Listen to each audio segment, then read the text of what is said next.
जय माता दी मित्रों, स्वागत है आपका अमन पटेल यूट्यूब चैनल पर। भक्तों, पूज्य महाराज जी ने अपनी कथा में बताया कि हिंदू धर्म में चैत्र नवरात्रि को बहुत ही पावन पर्व माना जाता है और इसी दिन से हिंदू नव वर्ष की शुरुआत भी होती है। चैत्र नवरात्रि हर साल चैत्र मास के शुक्ल पक्ष की प्रतिपदा तिथि से प्रारंभ होती है और नवमी तिथि को समाप्त होती है। इन 9 दिनों में भक्त मां दुर्गा के 9 रूपों की पूजा करते हैं। 9 दिनों तक व्रत रखकर देवी की आराधना करते हैं और अपनी अपनी मान्यताओं के अनुसार अष्टमी या फिर नवमी तिथि को कन्या पूजन करके व्रत का पारण करते हैं। इन 9 दिनों में सच्चे मन से की गई पूजा को माता रानी स्वीकार करती हैं और अपने भक्तों के घर में सुख समृद्धि का आशीर्वाद बरसाती हैं, उनके जीवन की सारी परेशानियां दूर करती हैं। हिंदू पंचांग के अनुसार साल 2026 में चैत्र नवरात्रि का शुभारंभ 19 मार्च दिन गुरुवार से होगा और समापन होगा 27 मार्च को। इस दिन शुक्रवार पड़ रहा है। इस बार तिथियों के संयोग के कारण नवरात्रि 8 दिनों की भी मानी जा रही है, क्योंकि कुछ लोग अष्टमी और नवमी तिथि एक ही दिन मनाने की बात कर रहे हैं। तो आज के इस वीडियो में आप जानने वाले हैं चैत्र नवरात्रि की सभी तिथियों के बारे में, कलश स्थापना के शुभ मुहूर्त के बारे में, अष्टमी और नवमी तिथि कब से शुरू और कब समाप्त होंगी और किस दिन आप व्रत का पारणा कर सकते हैं। जानकारी पसंद आए तो वीडियो को लाइक करना मत भूलिएगा। इस बार चैत्र शुक्ल पक्ष की प्रतिपदा तिथि 19 मार्च गुरुवार को सुबह 6:54 से शुरू होगी। इससे पहले तक अमावस्या तिथि रहेगी, तो अमावस्या का आप स्नान सुबह कर सकते हैं और जब प्रतिपदा तिथि प्रारंभ हो जाए उस समय से ही आपको कलश स्थापना या फिर जो भी पूजा आदि है नवरात्रि की वो प्रारंभ करनी चाहिए। प्रतिपदा तिथि 20 मार्च दिन शुक्रवार को सुबह 4:52 पर शुरू होगी, इसलिए नवरात्रि का पहला दिन 19 मार्च गुरुवार को ही रहेगा। इस दिन कलश स्थापना का शुभ मुहूर्त सुबह 6:54 से 7:43 तक रहेगा। अगर आप इस समय में कलश की स्थापना नहीं कर पाते हैं तो फिर अभिजीत मुहूर्त में भी कलश की स्थापना की जा सकती है, जो कि दोपहर 12:10 से 12:58 तक रहेगा।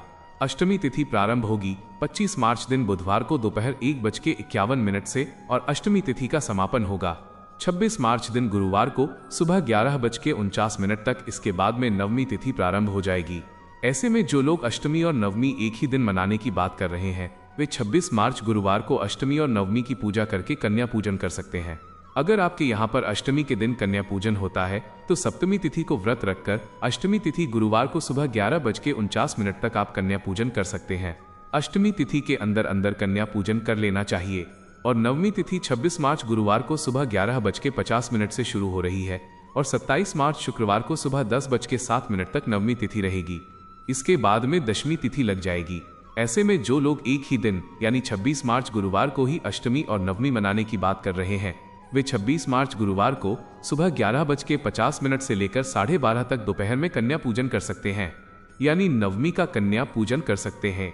इसके अलावा गुरुवार को शाम के समय भी सूर्यास्त से पहले पहले आप कन्या पूजन कर सकते हैं। और जो लोग 27 मार्च को ही नवमी मनाना चाहते हैं, हिंदू पंचांग के अनुसार वैष्णव नवमी 27 मार्च दिन शुक्रवार की ही रहेगी। अगर आप इस दिन नवमी मनाना चाहते हैं तो नवमी तिथि समाप्त होने से पहले पहले आप कन्या पूजन कर सकते हैं, यानी कि 27 मार्च शुक्रवार को सुबह 10:07 तक ही कन्या पूजन का शुभ मुहूर्त रहेगा। इसके बाद में दशमी तिथि लग जाएगी। अब कुछ श्रद्धालु ऐसे भी होते हैं जो नवरात्रि के नियमों का बहुत कठोरता से पालन करते हैं, जिसमें पूरे 9 दिन और 9 रातों की पूजा करके दशमी तिथि के दिन वे कन्या पूजन करते हैं और तभी प्रसाद ग्रहण करके व्रत का पारणा करते हैं। तो ये आपकी श्रद्धा पर निर्भर करता है, क्योंकि कुछ लोग अष्टमी को कन्या पूजन करके तो कुछ लोग नवमी को कन्या पूजन करके प्रसाद ग्रहण करके शुद्ध सात्विक भोजन ग्रहण करके व्रत का पारणा कर लेते हैं। सभी बातें ठीक हैं, क्योंकि सब लोग अपनी अपनी श्रद्धा और सामर्थ्य के अनुसार या समय के अनुसार ही व्रत का पालन करते हैं। जो लोग पूरे 9 दिन की पूजा करने में समर्थ ना हो तो वे लोग इस बार 26 मार्च गुरुवार को अष्टमी और नवमी एक ही दिन मना सकते हैं। आप किस दिन अष्टमी और नवमी मनाएंगे कमेंट बॉक्स में जरूर बताइएगा। कलश विसर्जन हमेशा कन्या पूजन करने के बाद ही किया जाता है और कन्या पूजन करने से पहले आप हवन आदि जो भी करना चाहते हो वो कर लें, उसके बाद ही कन्या पूजन कराएं। आपकी जानकारी के लिए आपको बता दें कि इस बार 26 मार्च गुरुवार को अष्टमी और नवमी दोनों ही तिथियों का संयोग पड़ रहा है।